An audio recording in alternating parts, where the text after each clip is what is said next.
Maz Jobrani, welcome to Full Focus. Very excited to have you on the show. I've been following your career for a little bit now, and you've hit some really amazing milestones in the genre of comedy, and we'll talk about that.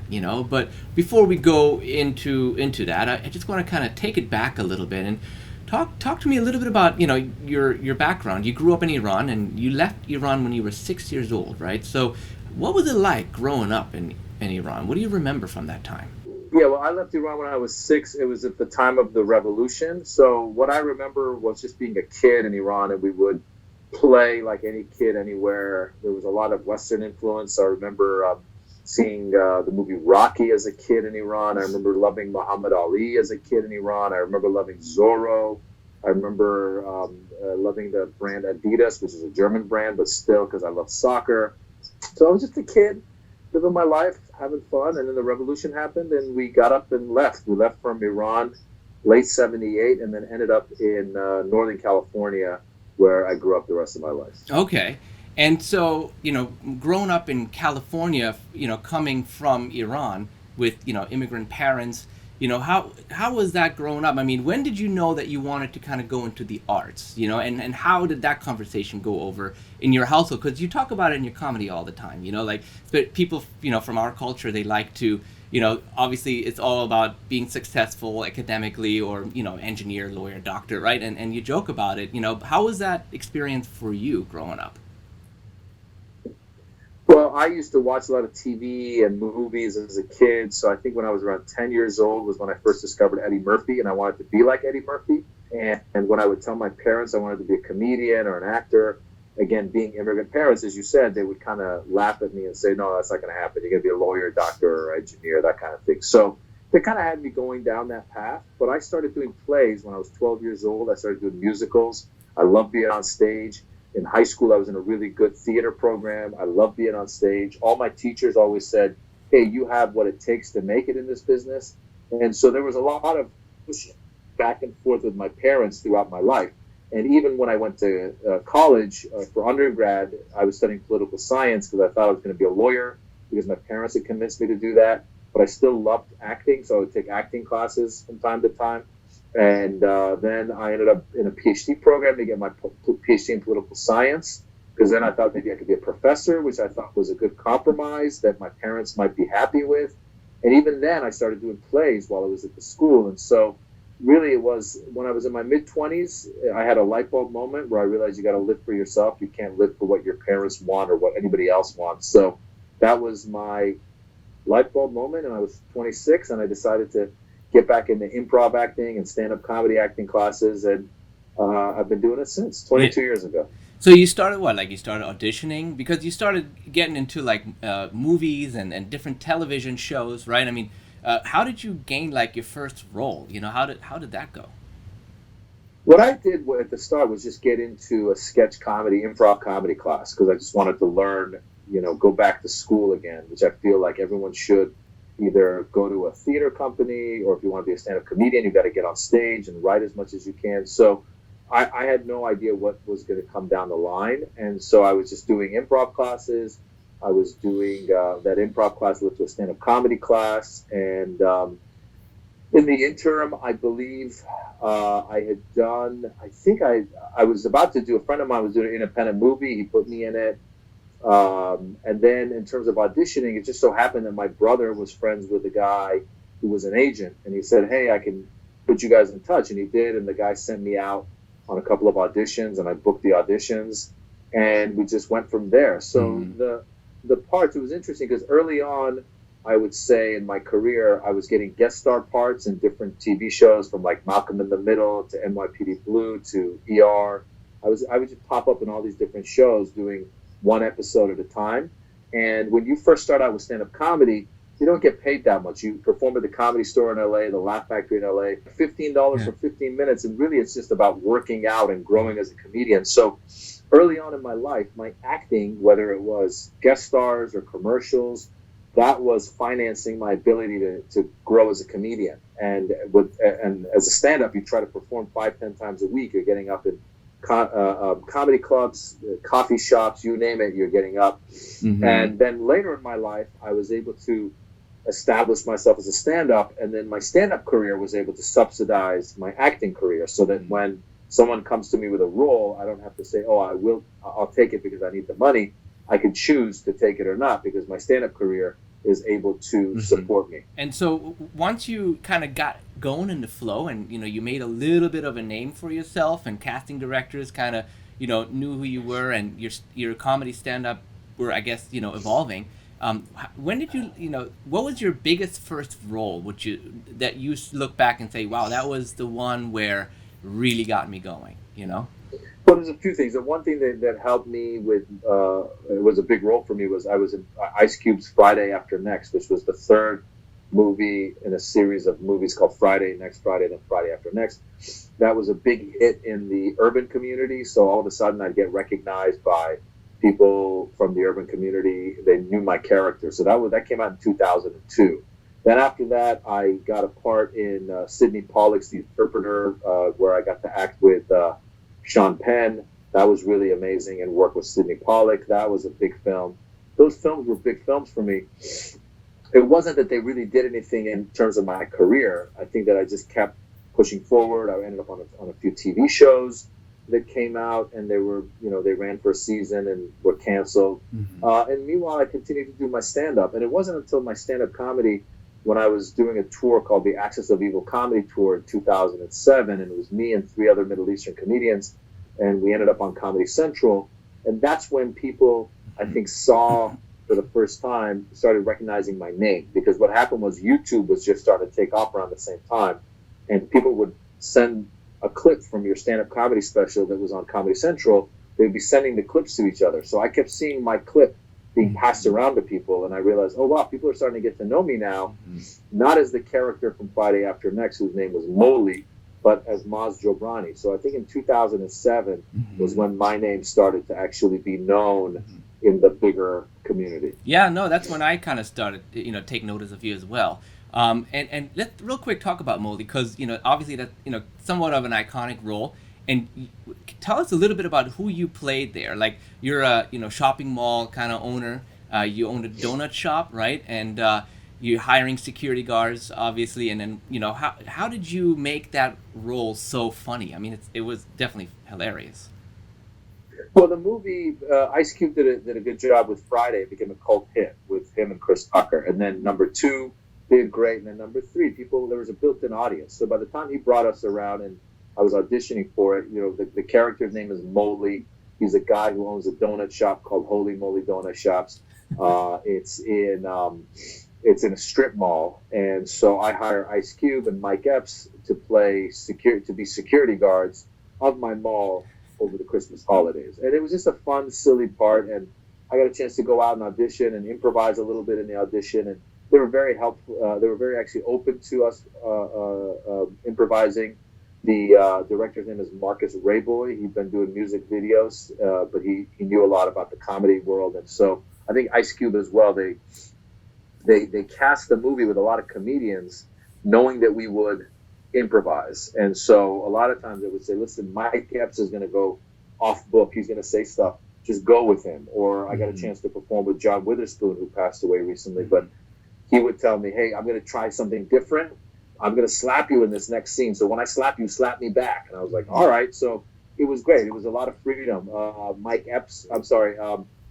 Cat Williams that was his first film. Terry Crews, that was his first film. So there was a lot of cool people on there. We had a great time. It was just 2 weeks of a lot of fun for me. And the rest was just, it's kind of lived on. Every Christmas they bring the character back. A rapper named Blueface recently took my line, me and Mike Epps saying Holy Moly Donut Shops, and he created a whole rap song around it. So I didn't know this, but a lot of friends that I have who have teenage kids told me that on TikTok there was a holy moly dance that was going around based on the character. I had no idea. So yeah. There you have it. Yeah, it's very memorable, right? I mean, I think even the accent that you kind of came up with there, it's super strong, and it's just like just super short, and it stuck with people, the buddy stuff, Did you did you think about that before? How did you decide to go there, I think the character was written in one way. I think that actually at the time was around the time when Sacha Baron Cohen had just started doing Ali G. I think they were trying to maybe even get Ali G to play the character.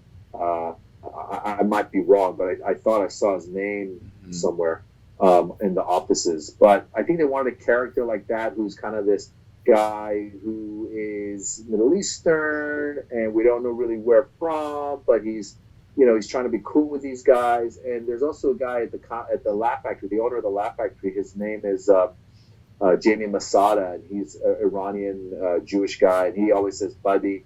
And I think I combined a little bit of Jamie, a little bit of some other characters I'd seen, and just created this character because I know, in LA we have a lot of guys who are landlords and that are of Persian descent.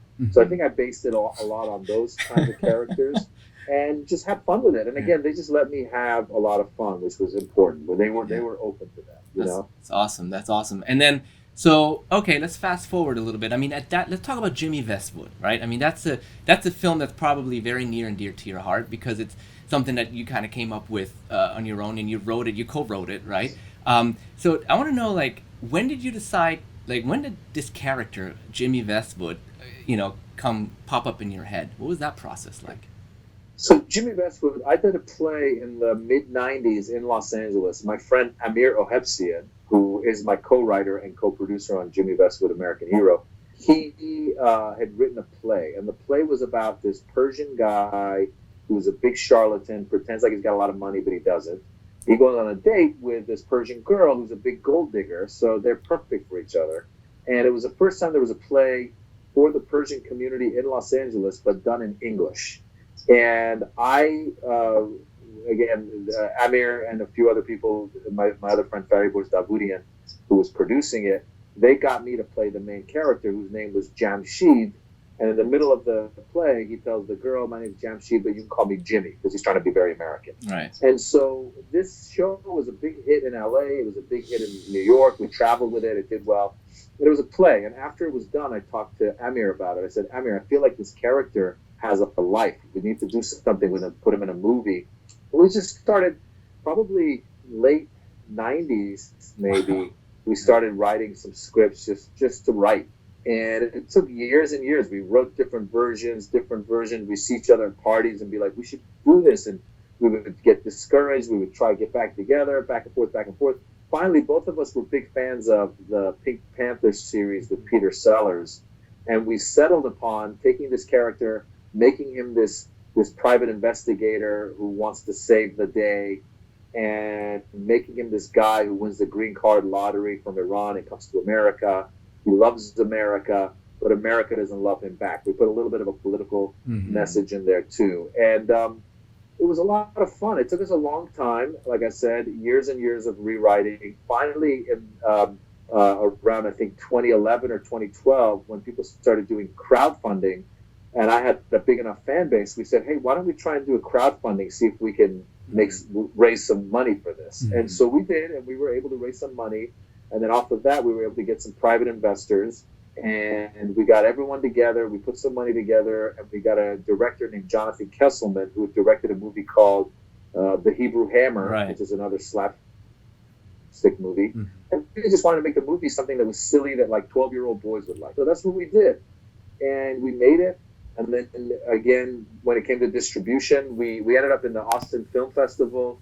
It won Best Comedy at the Austin Film Festival, Best Comedy Screenplay. So we thought, oh my God, that's it. We're going to go from here, and someone will pick it up and buy it and distribute it. But nobody came on board that really gave us a deal that was worth taking. So we just self-distributed it ourselves. What we did was we went to a handful of cities that I knew I had a following, and we found independent theaters, and we put it up there, and we pushed.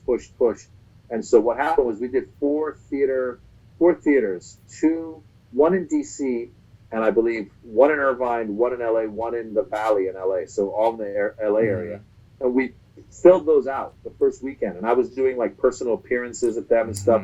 And so if you look at the box office mojo from the weekend when we first came out, we were fourth on the list of movies nationwide. Third place was Captain America. Fourth place was us. The only big difference was that we were in 4 theaters.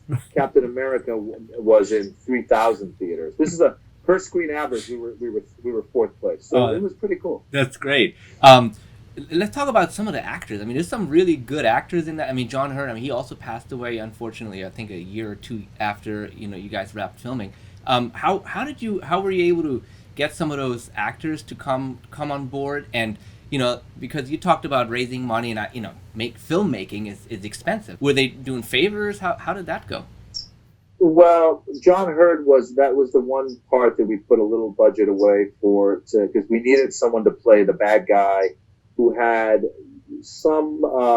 had a reputation as a well-known actor. And John Hurd, as you know, had been a pretty big-time actor. I mean, he was in the movie Big. He was in Home Alone. He was in a ton of big movies. And I've read articles about how he could have been, like, his career could have gone in another route where he could have been an award-winning actor. He came from that school of all those guys. So we wanted somebody like that. So we had budgeted enough money to be able to do that. And then a lot of the other people who came on board were just friends and favors and people willing to come out and have fun with us. Mm-hmm. That was one of the good things about doing a movie that is, done by, is such an independent film, because you can really reach out to your friends and go, hey, I got this fun part. It's 2 days. Can you come out and play with us? Mm-hmm. So a lot of guys were willing to come out. Navid Negahban came and got involved. Mm-hmm. Marshall Manish, Rudy Bakhtiar, Vida Ahramani played my mother. These are names that are known in the Persian community. Navid obviously is known as Abu Nazir from Homeland. Mm-hmm. Sheila Vand, who's the lead of a great movie called A Girl Walks Home Alone at Night. So a lot of people were willing to come on board and play with us. Deanna Russo, who I knew from another thing, she plays the blonde bombshell. So it was a lot of friends, calling friends up. Will you come out? I don't have much of a budget. Will you come to a couple days? And when you ask a lot of your friends, especially if you give them something fun to do, mm-hmm. they tend to step up. Yeah. Mm-hmm. And Westwood, what's up with that? Well, the whole idea is that Persians can't say W, so W's become B. So it's Jimmy Westwood, American hero. He lives in Westwood being kind of the capital of Iranians in the LA area. And so that was it. Jimmy Westwood, American hero. The American is misspelled. It's just a silly slapstick comedy. It's funny because some people within my own community, the Persian community, I think, went and saw it expecting like a more highbrow type of comedy, because I tend to, in my comedy and my stand-up, I tend to get political. But I got some people saying, I wish you would have represented us as lawyers or doctors or whatever we are, professors. And I was like, listen, this is just silly comedy. This is something I'm hoping that like teenage boys watch and go, oh, this is fun. It was kind of like my Friday After Next. It was my Pink Panther. So to this day, I get people hitting me up on social media going, oh my God, I love it. We watch it over and over again. So it's nice to hear that. It's almost like, you know this, but you forget. But it's like, don't do anything because you're expecting the results. Just mm-hmm. do it because you love it and put it into the world, and hopefully people find it. Mm-hmm. What is comedy for you? Like, what is your definition of comedy? What does it mean to you? And how did you where does some of the early influences come from for you? Well, comedy is just anything that makes you laugh, right? So just even in this middle of this crazy, all the protests we have going on and the looting and all that stuff, like somebody had posted a clip, and it was funny because they showed the clip, looting is going on, and there's a news reporter talking about what she's seeing, and she's like, it's kind of chaotic out here, this and that, and then as she's talking, a girl walks in front of the camera holding a cheesecake. And the reporter is trying to be very serious. She goes, as you can see, someone is walking away with the cheesecake, and that the Cheesecake Factory was also looted, but we don't know where that came from. Just the way the reporter's being serious, and this is happening in real time. It was just funny, even though the whole thing is tragic. It was funny, and it's almost like you need laughter in the middle of tragedy. And I think comedy for me, mm-hmm. or the first. Early on, it's probably the cartoons, whether it was Bugs Bunny or Popeye or Tom and Jerry, all that stuff, Bing Bang Boom, knocking each other over the head. Then, of course, there was your, Three Stooges and your Marx Brothers back in the day. And then eventually, I think it was Eddie Murphy. Eddie Murphy, for me, was the first big comedy rock star. His His special Delirious was and is stuck in my head. Before Delirious, he had something called Eddie Murphy Comedian, and it was just a tape. And we put the tape in my friend's house, and we just listened to it over and over again. So Eddie Murphy was what inspired me. Then when I got into comedy, I think guys like Pryor and Carlin, who were doing political and social stuff, really started to kind of influence me some. So it's been a little bit of all those guys, a little bit of Cosby, all of them. Back, that's who I used to listen to, and I would listen and watch comedy all day long. Saturday Night Live all day long. Mm-hmm. You mentioned already a little bit about your political activism, right? I mean, that's something, and even when you were studying, I mean, you were a studious guy, you know, like you said, you were starting your PhD at, what was it, political science that you wanted to pursue at the time? So even like that topic alone seems to be something that you're super interested in, right? I mean, world affairs and, you know, racial tensions, or, you know, what's going on in society in general. And you've been very active. You joke about it too, about the protest. I remember you talk about the protest at the airport that you went to when they did the whole Muslim ban thing. And then now again, you're going out there. So talk to me a little bit about your political activism and you know, why is that so important for you? You know, I think we live once, and if you're not saying anything in life, then life just, for me, ain't worth it. So, especially as an artist, if you're a musician, or you are a visual artist, or you're a performing artist, the ones that I really respect and enjoy watching are the ones who have some kind of message underneath. I've always loved that. Not to say I don't like light fare either. I love light fare. People that do fart jokes sometimes make me laugh. But if you're able to say something in your art, then I think that you're taking your art to another level. So I try in my stand-up to always talk about certain political and social issues that might be at hand. When it comes to things like the protests, if I feel it's possible, and I also want to expose my kids to it, I want them to go down. Like, you know, Black Lives Matter, I'm not black, but I feel that when the travel ban happened, I went down to the protest at the airport, and I thought the whole country was aware of what a farce the whole thing was, because the travel ban was sold to America as making America safer, but none of the countries in the travel ban had ever committed an act of terror in America. So I thought, oh, everybody knows that this is just a political move. But that evening, I heard on the radio, it said a majority of Americans supported the travel ban. And I realized people don't have time to care about your issues. People don't have time to care about other people's issues. They're working, they're busy, they're trying to raise their families. And that's when I realized, listen, the next time a Black Lives Matter thing happens, I need to participate. I can't ignore it and think, oh, black people got this covered. We're all in it together. One group being oppressed is everybody being oppressed. So I try as much as I can, whenever I can, to lend my voice to different causes.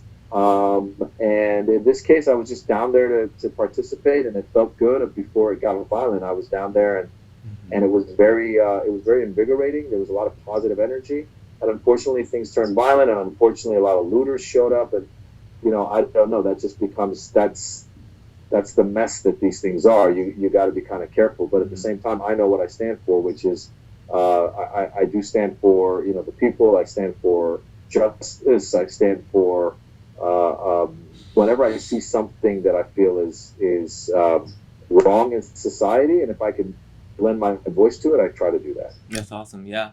And so talking about that kind of stuff, you know, like obviously being a Middle Eastern, you know, man in Hollywood, in the field that you're in, you know, film and television and the arts, what is it like? Like, do you feel that too sometimes, that you get casted for stereotypical roles, you know, as the bad? I mean, again, you use that, you know, experiences, I think, a lot in your comedy, like you said, to elevate it, maybe to bring awareness, where you want to be a bad guy, but you want to be a bad guy with a gun and not a bomb strapped around you, right? So talk to me a little bit about that. How is that today for you, and how much can you afford, you know, to say, you know, nah, that's not going to work for me, you know?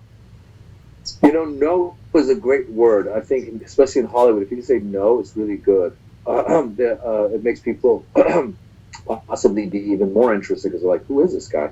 But I say no when I feel like, it's not the role I want to do. I'm fortunate enough to be able to do that, because, again, my stand-up comedy is able to earn me a living, so I can say no to different auditions or different parts.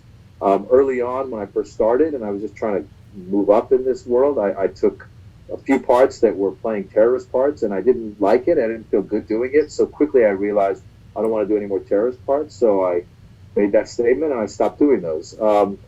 I haven't minded doing characters with accents because I grew up watching Peter Sellers and I loved being what he would do, and so I wanted to kind of be like him. I love characters. I love actors like John Turturro or John Leguizamo who get to play different characters. That said, I am at the point in my career where I want to play characters that are closer to me without an accent, possibly closer in the point of view or at least in the way they are presented like this. Because the last character I played was on a TV show called Superior Donuts, where I played an Iraqi immigrant. Again, that was with an accent, but at least he was a businessman, and he was not a villain, really. So I'm just trying to find more and more parts and possibly write them myself that allow me to be closer to this. The good news is I think in our industry, there's a lot more people from these backgrounds that are starting to do stuff. So whether it's Rami, who has a show on Hulu, whether it's Mindy Kaling, who's got a bunch of shows, whether it's Aziz Ansari, there's a lot of people from these backgrounds that are starting to show up, Hassan Minaj, and present themselves in a different way. So I think the future can be bright. So what about the future? Let's talk about that. You know, what's next for you? Do you have any projects that you're looking forward to? Are there any projects like, say, Jimmy Westwood that you dreamed up as a child one and you still want to like kind of make it a reality? What's coming up next for you?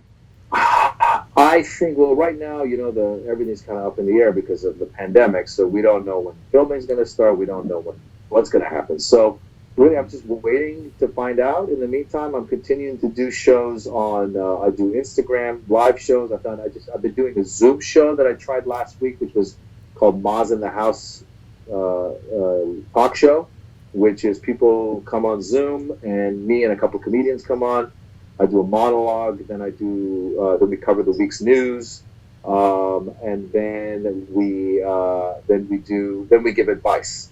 And so just been doing Zoom shows right now. And a lot of that is because I feel like I want to be creative. And it was great. We did it this past weekend, even amidst in the middle of the protests and the pandemic. We were able to, I believe, for like an hour and a half, at least bring some levity to the day and let people exhale. We talked about those subjects, and not in a disrespectful way at all. It was just us acknowledging that the whole country is going through these things. And so currently that's the thing that's on the board. And then other than that, I've got a couple of things that I'm trying to develop, and we'll see. You know, it's always, I can't sit still. So yeah. I'm constantly trying to create something. All right, cool. Maz Jobrani, thank you so much for coming on Full Focus and talking with me a little bit today. Thank you, Arash. I appreciate you, buddy. All right, have a good one. Take care.